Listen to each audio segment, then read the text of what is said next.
오늘은 팀 켈러의 내가 만든 신이라는 그 책 안에 교만의 우상이라는 데 대해서 좀 생각해 보려고 합니다.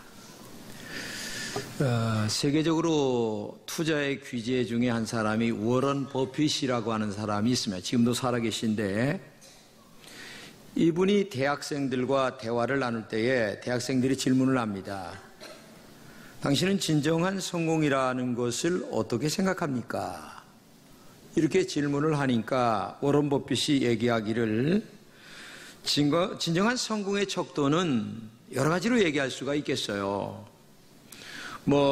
돈이나 권력이나 위대한 발명품을 만드는 것도 성공이라고 볼 수가 있겠고, 그리고 세계를 주름잡는 연예인들이나 아니면 운동선수처럼 되는 것도 성공이라 얘기할 수가 있겠습니다. 그러나 저는 한 가지로 얘기한다면 가장 가까운 이웃들에게 사랑받는 것이 진정한 성공이다. 이렇게 대답을 했습니다. 이 말의 의미가 뭐냐면 진정한 성공이라고 하는 것은 사람들에게 부끄럽지 않는 결과를 가져와야 된다는 얘기죠. 이웃이 믿어주는 사랑을 얘기합니다. 그리고 이웃과 좋은 인간관계를 갖는 사람을 얘기하는 거죠. 그리고 이웃과 좋은 인간관계를 맺기 위해서는 내가 성공한 것들을 이웃들에게 나누어 주는 사람이 이웃들에게 진정한 좋은 소리를 들을 수 있는 사람이 성공한 사람이다. 그런 말이 되는 거죠. 그런데 오늘 한번 주변을 살펴보시기 바랍니다. 많은 사람들이 성공을 했다고 한다면 그분들의 삶을 한번 생각해 보세요. 정말 이웃들에게 칭찬 듣는 삶이 있는가? 이웃들에게 진정한 사랑받는 삶이 있는가를 한번 생각해 보시기 바랍니다. 정말 많은 사람들의 성공의 가치관은 나름대로 다 다릅니다. 마치 성공이라고 하는 마취제에 중독이 된 사람들처럼 살아가는 사람들이 너무나 많이 있어요. 영화감독 폴 시드니 폴락이라고 하는 사람이 죽으면서 그의 신문에 기사를 썼는데 이렇게 얘기가 됐어요. 일을 멈추게 되면 자기 존재의 정당성을 증명할 수가 없다. 그래서 자기는 자기 존재의 증명성을 증명하기 위하여 얼마나 열심히 일을 했는지 모른다. 그래서 영화 한 편을 더 만들고 돈을 더 벌고 그런 다음에 이번에는 그래도 내 체면을 지켰구나 라는 마음의 위안을 받았지만 실상 내면에 큰 기쁨은 갖지 못했다. 한마디로 얘기하면서 성공이라고 하는 일에 중독된 사람이 포드니 실락이다. 이렇게 얘기를 했습니다. 그래서 상담학자인 메리라고 하는 사람은 이렇게 얘기합니다. 성취는 우리 시대를 성공에 취하게 하는 술과 같다. 오늘의 많은 사람들이 성공이라는 술에 취해 살려고 노력하고 있죠. 성공이 너무나 좋아요. 그래서 또 다른 성공을 계약을 따내서 이루려고 합니다. 성공이라는 도치감에 빠져 살아가는 것이 현대인들이란 얘기죠. 성취 중독자들이나 마찬가지입니다. 만약 또 다른 계약을 따내지 않으면 불안과 초조에 허덕이는 것이 현대인들의 모습이란 얘기죠. 그리고 이 성공을 위하여 수많은 술수와 중상모략을 합니다. 가까운 친구나 사랑하는 사람을 배반하는 일들이 너무나 빈번하다는 얘기입니다. 이게 성공에 중독된 사람들의 하는 일이란 얘기입니다. 이런 성취와 성공은 다음과 같은 질문에 대답을 주지 못합니다. 나는 누구인가라고 하는 것에 대한 대답을 주지 못합니다. 나는 진정한 가치관을 가지고 살고 있는가? 또 나아가 하나님 앞에 어떻게 서야 할 것인가? 라는 질문에 올바른 대답을 주지 못한다는 거죠. 성공이라는 이 배를 타면서 너무 즐겁고 행복한 것은 사실입니다. 그러면서 이런 노래를 부릅니다.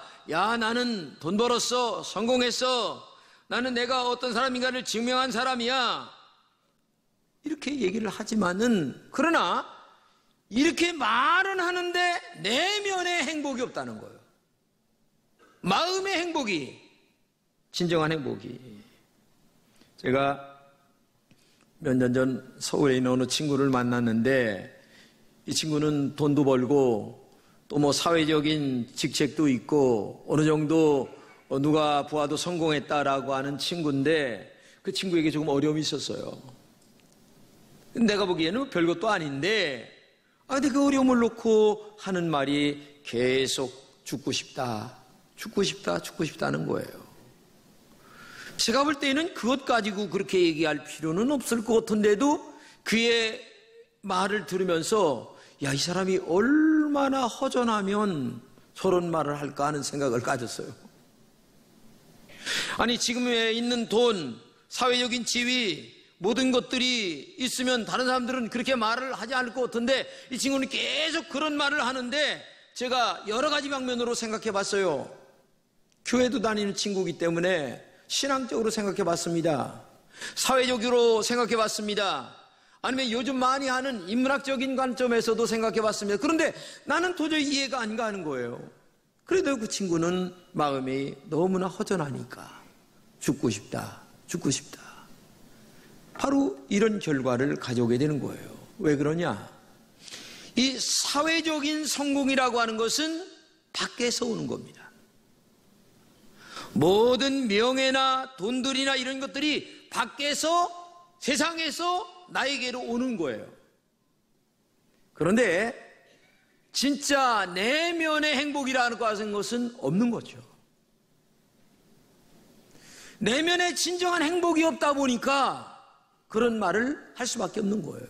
그래서 진정한 성공이라고 하는 것은 밖에서 오는 성공도 성공이지만 더 중요한 것은 나의 내면의 세계에서 하나님과의 관계성 속에서의 진정한 영적인 만족감이 올 때에 진정한 행복이 내 속에서 일어나게 된다는 거죠. 밖에서 오는 것은 내 마음의 진정한 행복을 만족시키지 못하기 때문에 그 친구처럼 그런 얘기를 할 수밖에 없는 거예요. 내 마음과 내 영혼의 만족은 내 안에서 오는 성령의 주시는 은혜뿐입니다. 그래서 주께서 말씀하시기를 나를 믿는 자는 성경의 이름같이 그 배에서 생수의 강이 흘러나리라. 내 안에서 감사와 찬송이 나오는 진정한 성공이 성공이라는 얘기입니다. 하나님께 영광을 돌리는 성공이 진정한 성공이에요. 그래야만 외적인 성공이 우상이 되지 아니하고 하나님 앞에 감사하고 가족들에게 행복을 나눠주는 이런 것들이 되는데, 만약에 외적인 성공만 성공으로 본다면 그 사람은 굉장히 교만한 사람으로 떨어지게 된다는 얘기입니다. 오늘 본문에 이런 사람이 나오게 되는 거예요. 성공과 권력을 한 손에 거머쥔 나만이라고 하는 사람이 나옵니다. 그의 삶은 모든 곳에서 항상 최고였습니다. 아람의 2인자 군대 장관이었으니까 그에게는 돈도 있고 권력도 있고 갖고 싶지 않은 것까지 다 저절로 가져진 사람이 나아만이었어요. 그런데 이 용맹과 능력에 맞서는 호족수가 하나가 있는데 성경은 이렇게 얘기합니다. 그는 그 큰 용사이나 한센병 환자였다, 이렇게 얘기합니다. 용사였습니다. 그러나 그는 죽은 목숨이나 마찬가지였습니다. 그 당시 한센병은 오늘의 암병과 같은 것이니까요. 그는 서서히 타고난 죄처럼 조금씩 사라져가는 사람이었습니다.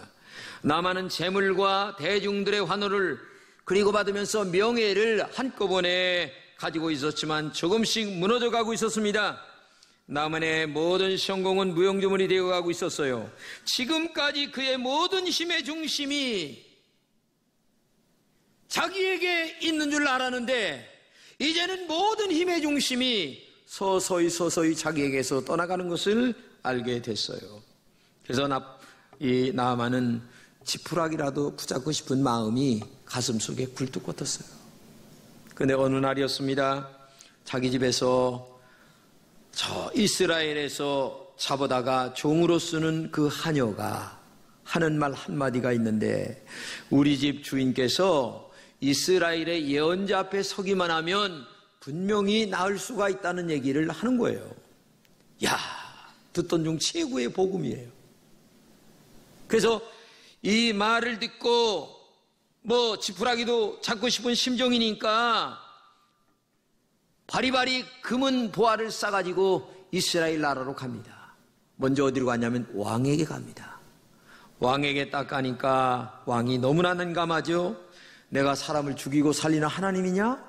하면서 너무 난감한 모습을 짓는 모습을 보게 되죠. 성취나 돈과 권력은 사람을 살릴 수 없습니다. 만약에 돈과 권력이 죽어가는 사람을 살릴 수 있다면, 아니면 내 영혼에 만족감을 줄 수 있다면 이건희 회장님께서 저렇게 누워있을 수 있겠습니까? 없죠.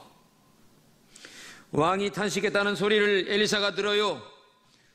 나아만을 그에게 보내라고 얘기합니다. 그래서 왕은 떠밀듯이 나아만을 엘리사 선지자에게 보냅니다. 그런데 나아만은 자신을 성대하게 맞이해 줄 줄 알았거든요. 왜? 왕도 성대하게 맞이해 줬으니까.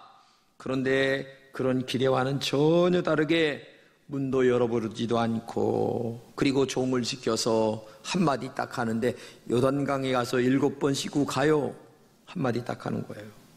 이때 나아만의 자존심이 너무나 송두리째 무너집니다. 나아만은 자기에게 거창한 일을 하라고 할 줄 알았습니다. 그런데 요단강에 가서 물장구를 치라고 하는 이 말을 들을 때에 나아만은 도저히 받아들일 수 없는 일을 지금 하라고 하는 거예요. 나아만은 내가 누구인데 라고 하는 자존감에 사로잡힌 사람이었어요.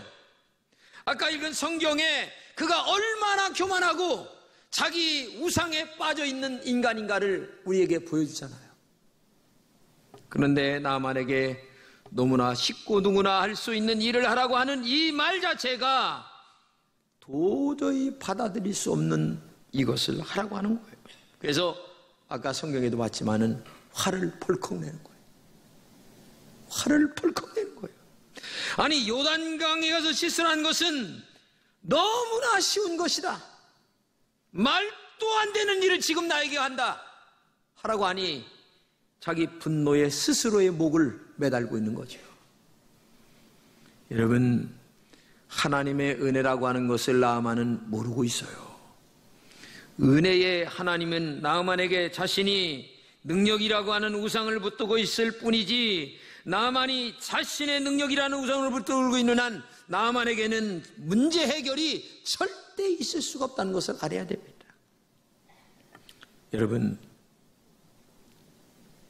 세상 사람들이나 교회 나와 예수를 믿는 사람들이나 다 하나님의 은혜 안에 산다는 것을 알아야 됩니다.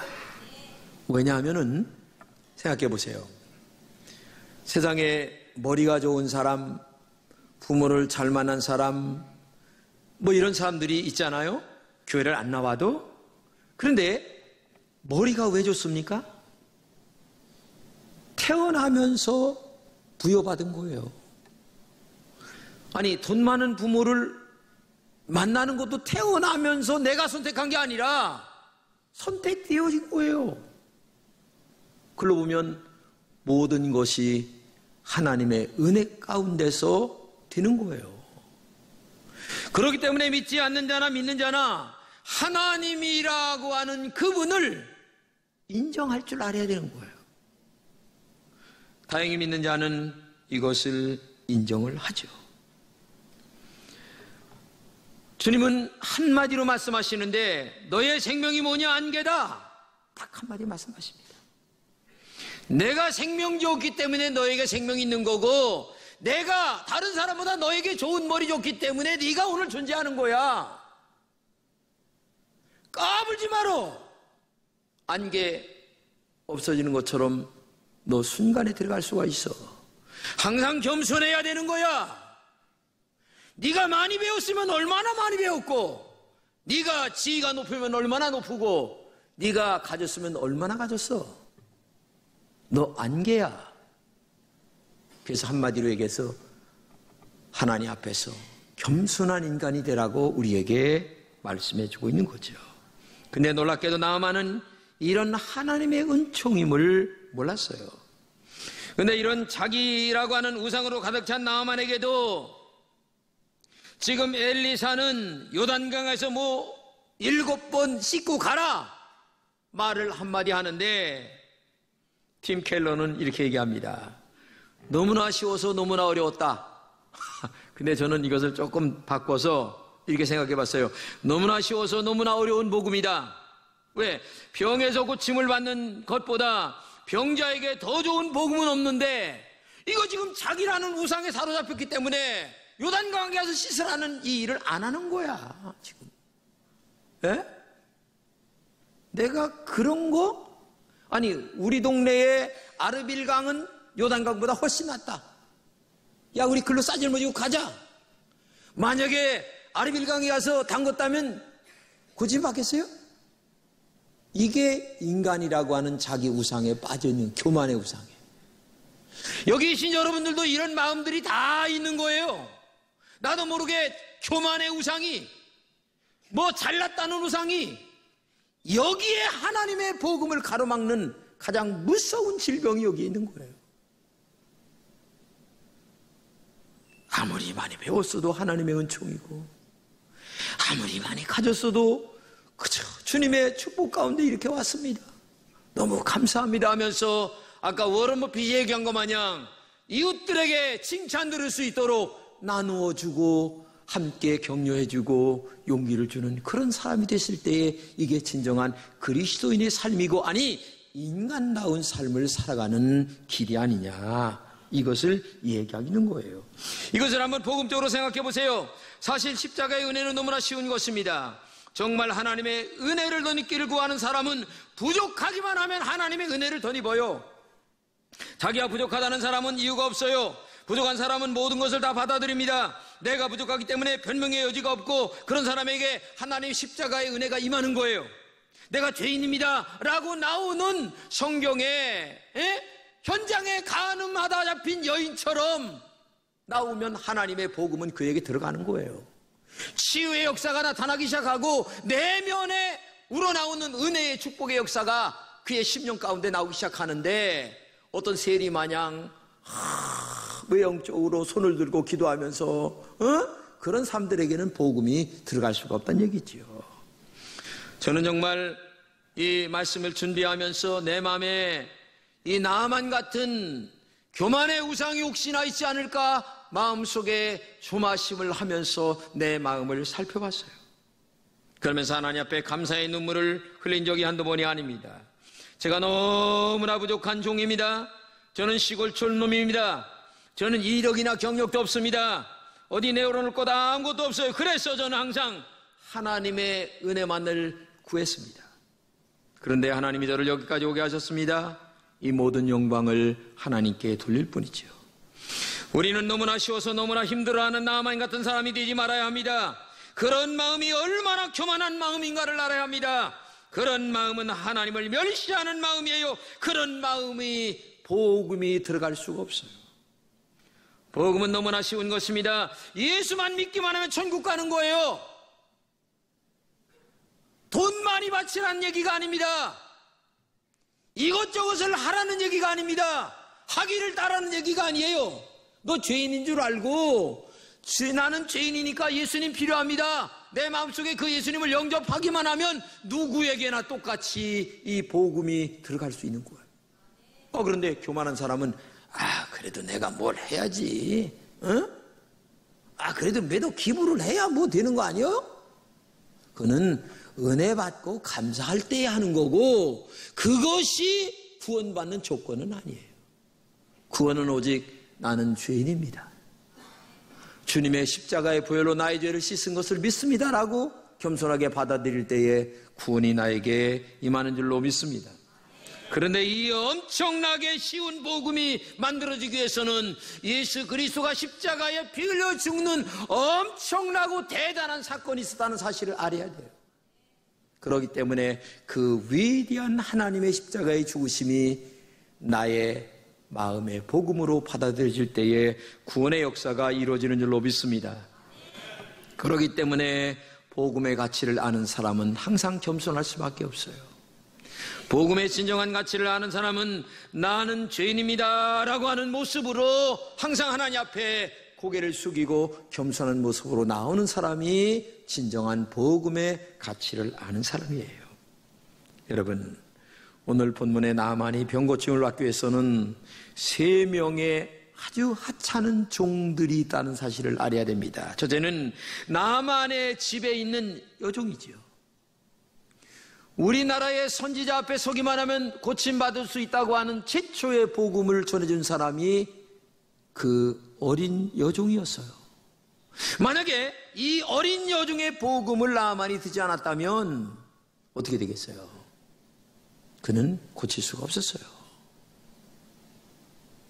하찮은 것 같지만 그 속에 복음이 있고 예수님의 십자가에 피 흘려 죽었다고 하는 이 사실이 너무나 쉬워서 믿지 못하는 사람이 있다면 그에게는 고침의, 영혼의 고침이라는 사실이 출발이 없다는 사실을 우리가 알아야 돼요.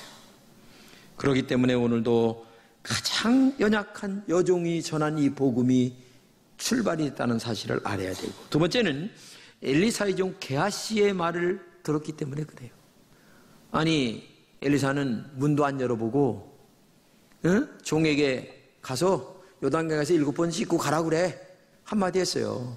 그러니까 얼마나 뿔따고 원하는지 나만이 죽을 지경이에요. 그냥 아이고 엘리사님 오셨습니까?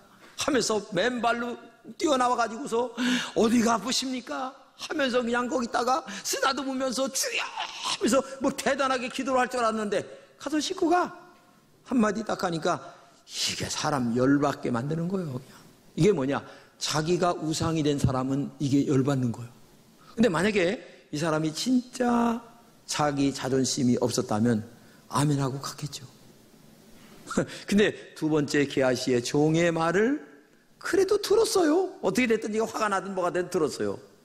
그러니까 너무나 씩씩거리고 화가 나서 야 우리나라의 아르빌강으로 가자 하고서 이제 말을 몰고 가려고 하는데 세 번째 종들이 나아만의 종들이 얘기합니다.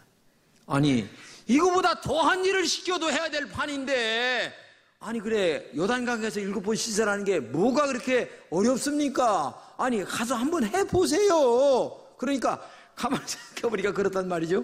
그래서 할 수 없이 그냥 못 이기는, 아니 마음에는 정말 없었는데 가는 거야. 가가지고서 7번 담궜다 내려왔다 하니까 이게 웬일입니까? 살이 그냥 어린아이의 살처럼 뽀얗게 회복된 은혜가 임하는 줄로 믿습니다.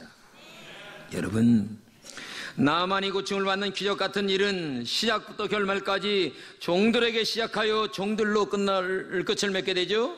이 말은 예수님의 구원은 돈과 힘으로 된다는 말이 아닙니다. 연약함과 부족함을 인정하는 겸손이 있을 때만이 구원의 역사가 우리에게 이루어진다는 얘기죠. 구원의 복종과 섬김과 죽음을 통해서 이루어지는 거란 얘기죠. 이것이 복음의 진수란 얘기입니다. 세상의 방법과는 전혀 다른 하나님의 방법, 오직 말씀을 받는 겸손함, 이것이 있을 때만이 이루어진다는 얘기죠. 성자 어거스틴에게는 레이나라고 하는 제자가 있었는데 하루는 레이나가 얘기하고 싶어서 레이나 하고 불러도 대답이 없는 거 옆방에 있는 줄로 아는데 화가 나가지고 문을 활짝 열면서 레이나 하고서 부르니까 깜짝 놀란 거예요. 왜냐하면은 기도를 하는데 얼마나 기도에 열중을 했는지 이 선생님이 부르는 말을 못 알아들은 거야. 이 어거스틴이 너무 충격을 받아서 내가 너무나 교만한 사람이구나. 그래서 기도를 끝날 때까지 몇 시간 기다렸다가 레나를 불러가지고서 이렇게 들어놓은 다음에 레나, 내 목에다가 발을 얹어. 당신 발을 얹어가지고서 이 교만한 어거스틴아 3번만 나에게 소리 좀 쳐주게. 이렇게 얘기를 했다는 것 아니겠어요? 진짜 그래서 발을 올려놓고 교만한 어거스틴아 죽어라. 너 교만아 죽어라. 이렇게 3번 했다는 얘기 아니겠어요? 여러분, 인간이 이렇게 교만한 거예요. 나도 모르게 이 교만이라는 우상이 내 안에서 가득 차 있어가지고 별것도 아닌 것을 가지고 자랑하고 싶어가지고 하물며 하나님 앞에까지 이런 교만을 가지고 나오는 거예요. 이게 인간이에요. 이게 인간. 성경은 얘기합니다. 무릇 자기를 높이는 자는 낮아지고 자기를 낮추는 자는 높아지리라 말씀하십니다. 이 말씀을 반대로 얘기하면 교만한 사람은 낮아질 것이고 겸손한 사람은 높아질 것이다. 그런 말이에요. 여러분, 하나님에게 축복받기를 정말 원하죠. 축복의 가장 빠른 지름길은 뭐냐? 전능하신 하나님의 말씀 앞에 정말 겸손해지는 것입니다. 너무나 쉬운 복음이신 예수님을 무식하게 겸손하게 믿는 겁니다. 그것이 나의 지혜보다 더 지혜로운 거예요. 왜? 하나님의 지혜로 나를 인도하기 때문에 그렇습니다. 그렇기 때문에 신앙생활은 하나님 말씀을 무식하게 믿는 거예요. 부탁합니다. 여러분, 치밀어 오르는 교만을 버리시고 오늘도 하나님의 성령에 의하여 겸손히 여러분을 지배하는 그런 능력이 여러분들에게 있기를 축복합니다.